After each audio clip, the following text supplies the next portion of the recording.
Well, hi there, everybody. I'm Jack Church, and welcome to my podcast. Or maybe you're watching via our YouTube channel. Either way, we certainly appreciate you checking in with us. And as always, be sure and hit that subscribe button on YouTube and subscribe to our podcast on your favorite podcast provider. Well, it's a Friday night, and you may hear a little echoing in the distance because I'm alone in my new apartment home in the Nashville, Tennessee area. Maybe not quite that new anymore. Been here for a couple of months now, getting settled in, adjusting to a new way of life somewhat, and it's coming along okay. But it's also Friday, February 12th. And honestly, I hadn't thought about this weekend, but if you're listening to the podcast, you probably know this weekend is Valentine's Day. So here I go in my year of seconds of celebrations without my beautiful wife, Pam. So this will be the second Valentine Day that we've not been together in over 30 years, that is. Now, Valentine's Day, oftentimes I was working the evening newscast and I'd come home in between breaks and Pam would have a nice little dinner made. We usually didn't go out for dinner because I was working the newscast or whatever. And even if it fell on the weekend, we would oftentimes celebrate maybe the day before or go out for a nice lunch or go to a winery, something like that. And I will readily admit, as in love as we were, Pam was a little better with Valentine's Day than me. I just never came up with the greatest ideas, but I always try and tell myself we had a great time 365 days a year. So we didn't let this one day of the year define us.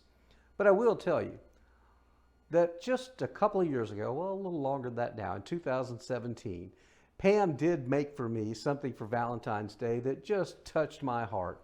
And I got to be honest with you, I didn't appreciate it as much then as I do now. Now, if you're watching on YouTube, you'll see what I'm talking about. It's this book right there. It is absolutely precious. She called it Church Memories from 2009 to 2017. She took photos that had been taken of us together and put together this just very beautiful picture book. And on the back, there are images of us kissing, a couple of different ones. And there's a picture of her sitting in front of some roses. There's another one of us riding in a gondola in the summertime, though, in Denver, Colorado. And then inside is the sweetest note that you could ever see. It's simple and to the point, dated February 14th, 2017. I'll try my best not to cry as I read it to you, but it's just 3 simple lines. It said, "Happy Valentine's Day to my love forever and always. You are and always will be the love of my life." And it said, "Love, Pam." I'm sorry. Whew. That was harder than I expected. And I think that's what I wanted to talk about, is how just little tiny things like that can mean so very much to us. And it's the legacy that she left behind for me.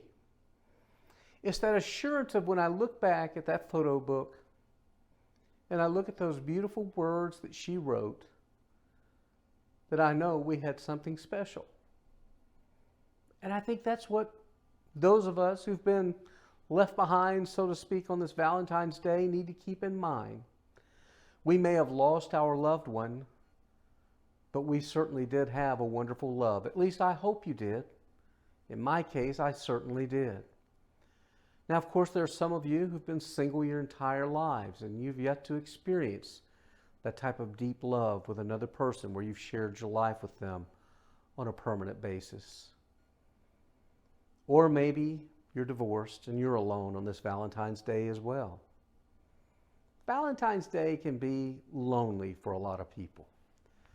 But at the same time, we don't want to be the type of folks who get bitter or upset when we see the commercials or see couples out enjoying themselves.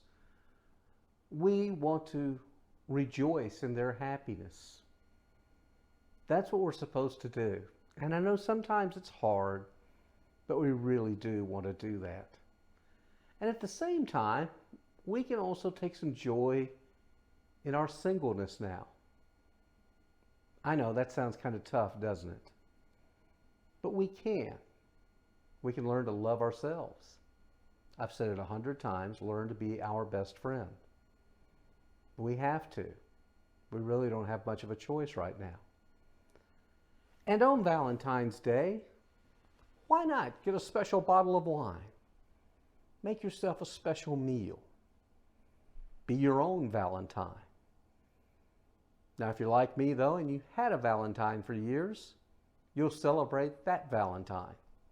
And that's what I plan to do this year as well. I'll have a bottle of our favorite wine, and who knows what I might make. We never did eat a lot of meat the last few years, but maybe about that time for maybe a beautiful ribeye steak. That kind of sounds good, doesn't it? Cook it in some butter in a black cast iron skillet and broil it. That sounds good. So that's what we have to focus on. Don't focus on the negatives about Valentine's Day. It's a wonderful time for so many couples. And if you have kids, it's a great time for them. And maybe some of your kids aren't attached yet. Maybe they don't have a husband, wife. They don't have boyfriends or girlfriends. Or maybe they're little kids and they're learning to live life without mom or dad. Just love on them. That's all you can do. Let them know that you love them and you care about them. But you know, we don't have to reserve that love for just one day, do we? No. 365 days a year. Share the love. And I'll tell you, you'll feel a lot better as well. That old saying of it's better to give than to receive, it's very, very true. Now, in the case of Pam, I know she loved sharing things with me. And I know she was excited to make that little book for me. And now, just a short 3.5, almost 4 years later, I am so thankful she made that book for me. But inside that book are memories that we made together. And so that's what will get me through this Valentine's Day. It'll be hard, but we'll be fine. Cling to those good memories. Keep planning for the future. Keep pushing forward. And maybe if you're someone, though, who is hoping to have another love in your life or the first love in your life, it may still happen. It very likely could happen. But in the meantime, continue to love yourself. That's about it. Maybe you got a little something out of this. I don't know. Hopefully you did. It's like I always tell you, I feel so much better when I just talk to you guys and girls out there. And I appreciate your notes that you send as well, your questions and comments. And I probably should give you that address. It's the Jack Church Show at yahoo.com. That's the Jack Church Show at yahoo.com. Love to hear from you. Let me know if these messages mean anything to you. That'll help me know that I'm on the right track. I hope I am, because it's like I told somebody just today that I met. I met a former college football player. He used to play college football for the University of Arkansas. And I told him about Pam. And I told him about my loss. And he said, what was that day like? I said, well, the day that we lost her, I said, it was the worst day of my life. But I said, now I'm trying to turn what was the worst day of my life into something positive through these podcasts and these YouTube videos. So let me know if you think they help at all.